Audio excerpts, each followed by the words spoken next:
Welcome back, everyone. Well, as you know, we've invited candidates from all over the Tri-North counties to come in for interviews. We'd love to get to know the candidates, know what they stand for, and allow you to have make informed decisions when it comes to election time. And joining me today is Ken Ivins, who is running for Commissioner of Finance in Saratoga Springs. Welcome, Ken. Thank you. Very nice Glad to be here. I appreciate you having me. Talk about a hot seat.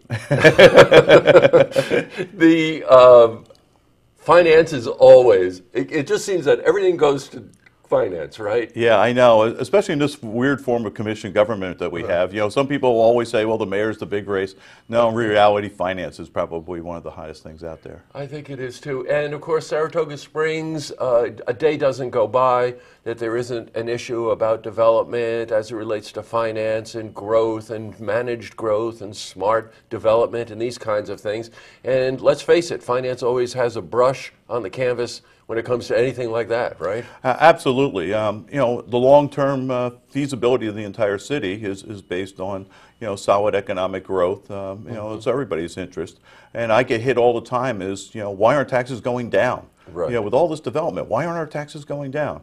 And right now I'm out there talking about, yeah, we've got a spending problem, not a revenue problem. You know, Yes. when I was in office before, yeah, we had a revenue problem. We lost VLT money. We lost. There was a recession and sales tax. We're going to talk more about that, I know.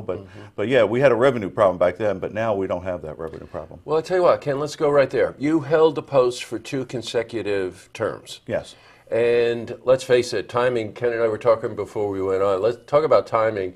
Anybody who lived through 2009 to 2011 really learned a few lessons. Yeah. And I'm assuming that, again, the fire plug of the commission's setup of government is finance, and you went through a lot during that period. Yeah, it was probably the worst time to be Commissioner of Finance in this city.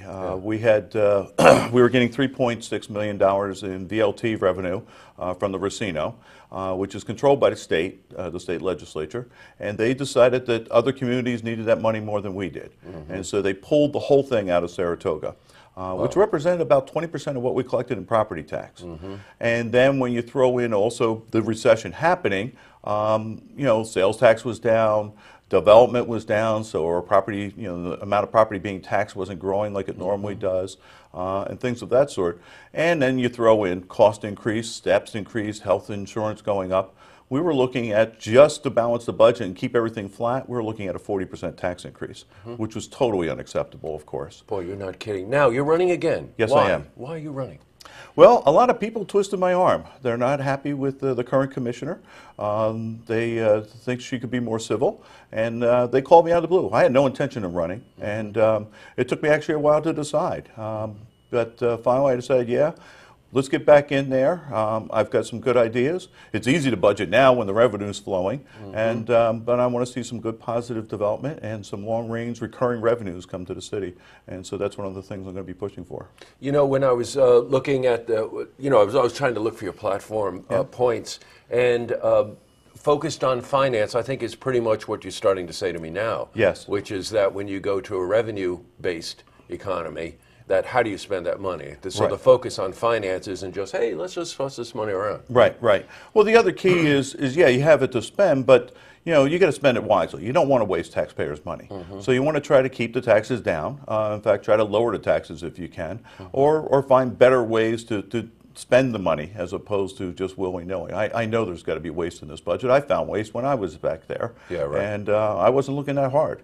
You bring up an important point. As most people know, we tape all of the Saratoga City Council meetings. Anybody that I've spoken to in Saratoga, whether they're a political candidate or they're in business in Saratoga, always make note of the fact that the meetings can be pretty contentious. You noted something that I thought was very unusual, and I really want to commend you on it. You said you're going to focus on civility. Yes, I am. Yes, I am. Difference of opinion is healthy. It allows you to really look at all sides of an issue, but don't make it personal. Don't scream and holler. Don't throw tantrums, you know, for people that don't agree with you. I've been on the council before. I didn't agree with everybody on the council. In fact, I disagreed with everybody at some point or another, including people in my own party.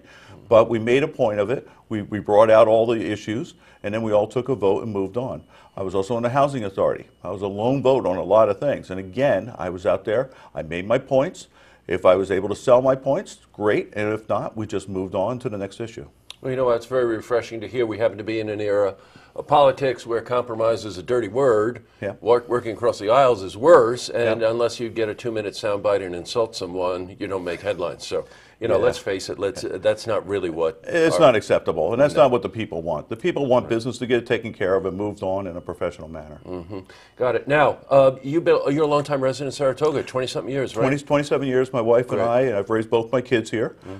In fact, my daughter recently bought a house in Victory, still comes into town, brings her dog. I've got a grand dog, no grandchildren, just a grand dog. My son is living in North Carolina. Yeah, in fact, my daughter works for Finger Paint Designs, and so she comes to town and did a lot of design work for my handout and so on. Well, that's great. Yeah, it's nicely designed pieces. Thanks. Whoever you are, nicely designed pieces. You're an independent, but you are on the Republican line. Yes, I am not endorsed by any party at all. In fact, I've virtually received no endorsements at all. So I'm calling myself an independent who's running on the Republican line because I happen to be a registered Republican. 440 Republicans signed a petition to get me on the ballot. But I'm here now to represent the people. I don't have to represent party bosses. I don't have to answer to them. I don't report to any special interest groups, unlike my opponent. I have not been endorsed by police or firemen. I'm not taking money from any of those groups. So I'm here really, truly to represent just the people of Saratoga Springs. Well, Ken, you know, you have a fine reputation. I've heard your name mentioned many times in town. Thank you. And best of luck Thank in you. the election, and we'll see you on the other side. Okay. Okay, great. Thank you for coming in. Thank you. To see this interview again, you can head to our website, looktvonline.com.